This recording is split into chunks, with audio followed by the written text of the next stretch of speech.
In the spring of 1960, Eli Cohen was working as an accountant, living a stable life with his new wife, until he received a knock on his office door. The man at the door said he was an intelligence officer with Israel's Ministry of Defense. He offered Eli a job that involved traveling to Europe and Arab countries. Initially, Eli wasn't interested. He preferred to spend time with Nadia, who was pregnant with their first child, and even the offer of doubling his salary wasn't enough to sway him. However, about a month later, Eli learned he was being laid off due to cutbacks, with only 10 days' notice. When the mysterious man from the Ministry of Defense reappeared, offering the job again, Eli reconsidered. He trained for months where his memory and composure were rigorously tested, like glancing at a table of objects and recalling them in detail. Eli had a phenomenal memory. He could identify a car's make, model, and year with a glance. He learned how to spot a tail discreetly by glancing at reflections in shop windows to monitor those behind him without turning around. His trainer advised him that if anyone recognized him, he should simply say that they were mistaken. During one exercise, he was stripped naked and forced into a freezing bathtub to test his resilience and ability to maintain an alias Mossad had given him. As author Eli Ben-Hanan of Our Man in Damascus describes, for 6 minutes his teeth chattered convulsively. His body turned blue and his eyes rolled in their sockets. After successfully completing his grueling training, Eli was ready for his first mission. Nadia only knew he had a job with the Ministry of Defense and that it required frequent travel and long periods abroad, becoming Camel Amin Tabet. She didn't know that Eli was now Camel Amin Tabet, a wealthy Muslim Arab businessman born in Beirut who grew up in Egypt. Eli's true background aided his cover. He had been born in Alexandria, Egypt, to a Jewish family from Syria. He had been involved in Zionist causes in Egypt after World War II and briefly trained in Israel.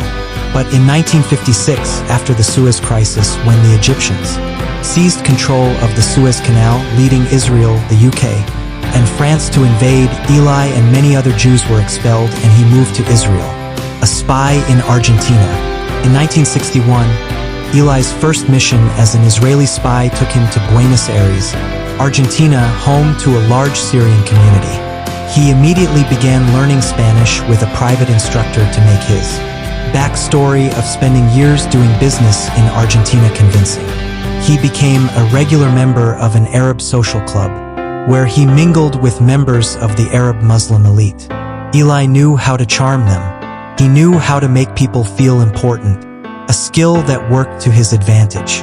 Author Ben-Hanan describes how he charmed the manager of a large trading company by listening attentively to a long, dull discussion about cattle. When he heard that the manager exported meat to Israel but not Syria, Eli cleverly said, "You mean to say you sell meat to the Zionists and not to the fatherland?"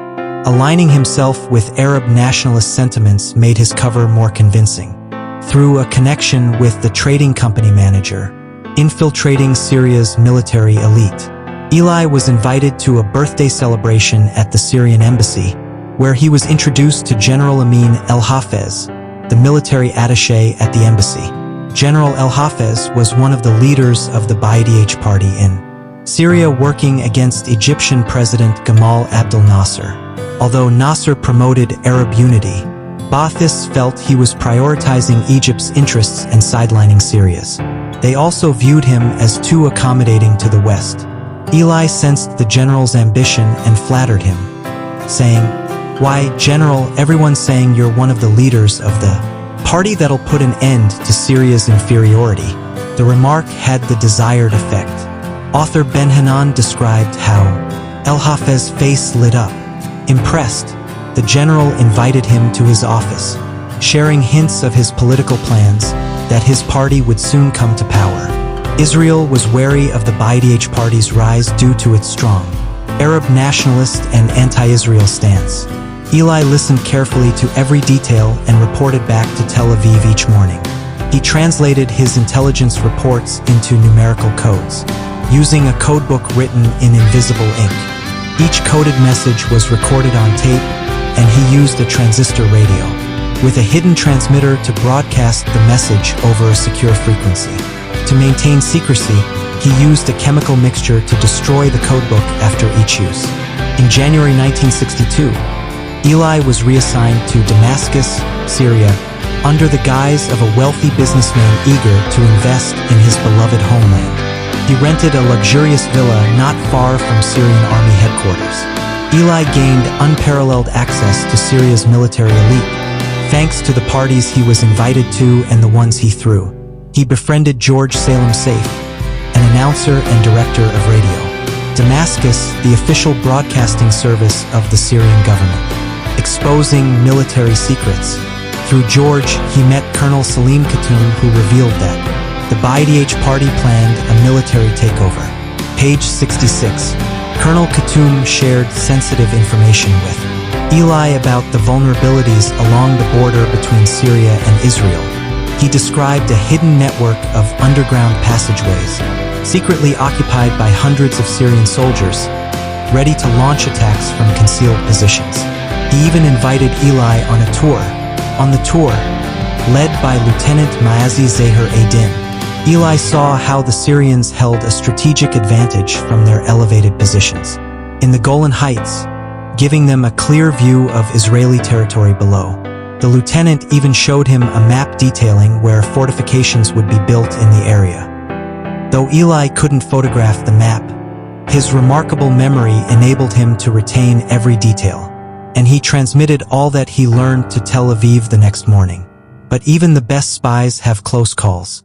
One morning, as Eli was transmitting, the lieutenant appeared in his apartment. Eli allowed him to come and go as he pleased, a calculated move to build rapport and trust. The lieutenant noticed his code book and questioned him, but Eli quickly responded that he was working on a crossword puzzle, a close call that saved his cover. Tracking down Nazis. While mingling with the Syrian military elite, he also took on another mission, tracking down former Nazis. Tel Aviv assigned him to find Franz Rademacher, a Nazi war criminal hiding under an alias somewhere in Buenos Aires. Rademacher feared Mossad would do to him what it had done to Adolf Eichmann, one of the architects of the Holocaust, whom Mossad had abducted in Argentina and sentenced to death. Eli turned to his well-connected friend, Mad Sheikh Allard, who knew everyone in town, and he had charmed with thoughtful gifts, like Cuban cigars. Sheikh Allard ultimately introduced him to Rademacher as noted in a declassified CIA document. Rademacher was eventually arrested in Syria on spying charges and in poor health later returned to Germany, where he was taken into custody. The Ba'ath Party coup. On March 8, 1963, the Ba'ath Party overthrew the government, and General El Hafez became Syria's president. Eli now had direct access to Syria's most powerful figure. To celebrate, Eli threw the new president an extravagant party at his villa. At the party, Eli met an engineer involved in the Jordan River Diversion Project, a plan to cut off Israel's water supply. Ibn Laden, the engineer, boasted that their dams were built to withstand Israeli bombs. Eli related all to Tel Aviv, enabling Israel to map Syria's defenses precisely. On November 13, 1964, when Syrian forces fired on Israeli tractors near the border, Israel's Air Force launched precision airstrikes on Syria's Jordan River diversion equipment, temporarily halting Syria's plans. Later, during the Six-Day War in 1967, Eli's detailed reports on Syrian fortifications in the Golan Heights proved instrumental, enabling Israel to capture the strategic territory quickly. President El Hafez had become increasingly suspicious of a leak.